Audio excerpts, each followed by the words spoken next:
सुबह का वक्त था और मैं अपनी बीवी के साथ टेबल पर बैठा नाश्ता कर रहा था। आज मैंने तहैया कर लिया था कि उसको जेनी के बारे में बता कर रहूंगा।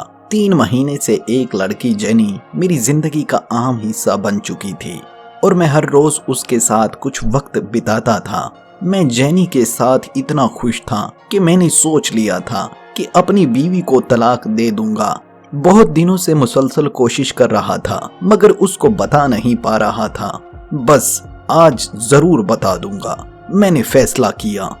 मैं बोला, बेगम बस मेरा तुम्हारा साथ यहीं तक था। मैं अब किसी और को तहे दिल से पसंद करता हूँ और हम दोनों शादी करने जा रहे हैं। मैं तुम्हें चंद दिन में तलाक दे दूंगा। मेरी बीवी आहिस्ता से बोली कि क्यों?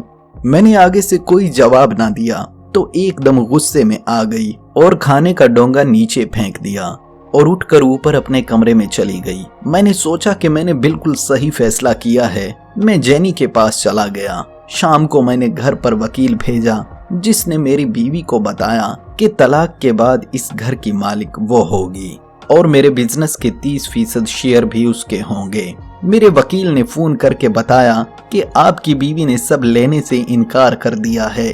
मुझे कुछ समझ न आई। रात को मैं घर लौटा तो देखा कि मेरी बीवी कंप्यूटर टेबल पर बैठी कुछ लिख रही थी। मैंने ध्यान न दिया और जेनी के बारे में सोचता हुआ सो गया। सुबह उठा तो मेरी हैरत की इंतहा न रही। देखा कि मेरी बीवी अभी तक टेबल पर बैठी कुछ लिख रही थी। मैं पास गया और पूछा कि क्या कर रही हो? बोली कि आप मुझे तलाक दे दें मगर मेरी 2 शर्तें आपको मानना पड़ेंगी। मेरा दिल पिघल गया और मैंने बोला ओके, प्रॉमिस। उसने बताया कि एक तो आप मुझे 1 महीने के बाद तलाक दोगे, तब तक हम ऐसे ही रहेंगे। हमारा बेटा समझे कि हम मियां बीवी हैं क्योंकि उसके अगले महीने एग्जाम्स थे। दूसरा, आप रोज सुबह मुझे कमरे से इसी तरह उठाकर नाश्ते की मेज पर लेकर जाओगे जैसे शादी के पहले दिन लेकर आए थे। पूरा 1 महीना। मैंने सोचा कि कितनी पागल है, मेरे से कोई पैसे, घर, बिजनेस भी नहीं कबूल कर रही। उसकी मासूम 2 शर्तों से क्या फर्क पड़ जाएगा। सो मैंने उसकी बात मान ली। पहली शर्त 1 महीने के बाद तलाक और दूसरी रोज उसको उठाकर मेज पर ले जाना। उसकी पहली शर्त काफी ठीक थी क्योंकि मेरे बेटे के पेपर्स 1 महीने के बाद थे और हम दोनों उसकी बेहतरी चाहते थे। मैं उस दिन जेनी के पास गया और उसको सारी बात बताई। वो बहुत हंसी कि तुम्हारी बेगम सठिया गई है बेचारी। मुझे थोड़ा गुस्सा आया जेनी की बेहिसी पर।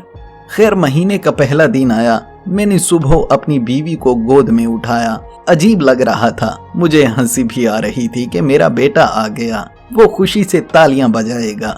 हम लोग हंस पड़े।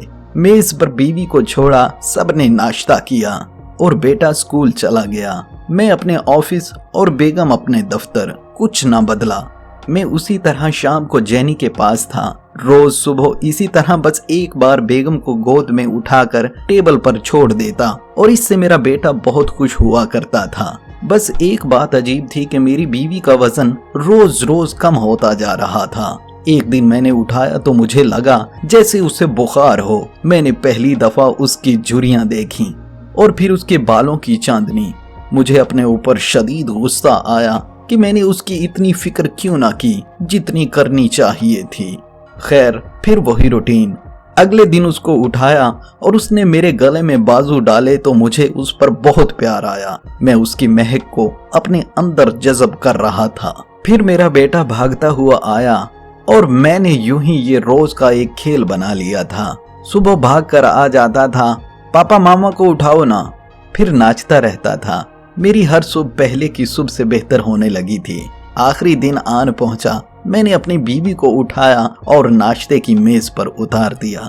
उसने कपड़े सही किए और नाश्ता करने लगी। मेरा बेटा इसी तरह हंस खेल रहा था और वो उसे नाश्ता करा रही थी। मेरा दिल किया कि सारी उम्र ऐसे ही गुजर जाए। मैं उसी वक्त उठा और जेनी के घर निकल पड़ा। जेनी मुझे देखकर बहुत खुश हुई। मैंने उसको बताया कि सॉरी जेनी, मैं अपनी बीवी से अब भी बहुत प्यार करता हूँ और मैं उसे कभी भी तलाक नहीं दूंगा। जिस दिन मैंने उसे शादी के पहले दिन उठाया था, मैंने खुद से वादा किया था कि आखिरी दम तक उसका साथ दूंगा। ये सुनकर जेनी चिल्लाने लगी और जोर जोर से रोने लगी। मैं भूल गया था कि मेरी बीवी कैसी दिखती थी। हम में दूरी आ गई थी, मगर रोज सुबह उसको अपनी गोद में उठाकर मैंने दोबारा उसी प्यार को महसूस किया था जो हम दोनों में पहले था। और सबसे बढ़कर मेरे बेटे का हंसता हुआ चेहरा मेरे अंदर सुकून भर देता था। मैं अपने घर वापस चल पड़ा क्योंकि आज इतवार था और सबकी छुट्टी थी। मैंने सोचा कि अपनी जान को ये अच्छी खबर देता हूँ। अंदर गया तो नीचे कोई ना था। ऊपर कमरे में गया तो देखा कि मेरी बीवी मरी हुई थी। मैं बच्चों की तरह रोने लग गया। कुछ दिन बाद मालूम हुआ कि वो सब कुछ जानती थी। उसको कैंसर हो गया था और वो मुझसे छुपाती थी सिर्फ हमारे बेटे के लिए। वो चाहती थी कि हम आखिरी महीना साथ गुजारें ताकि मेरा बेटा हमेशा खुश रहे और ये समझे कि उसका बाप उसकी माँ से बहुत प्यार करता था।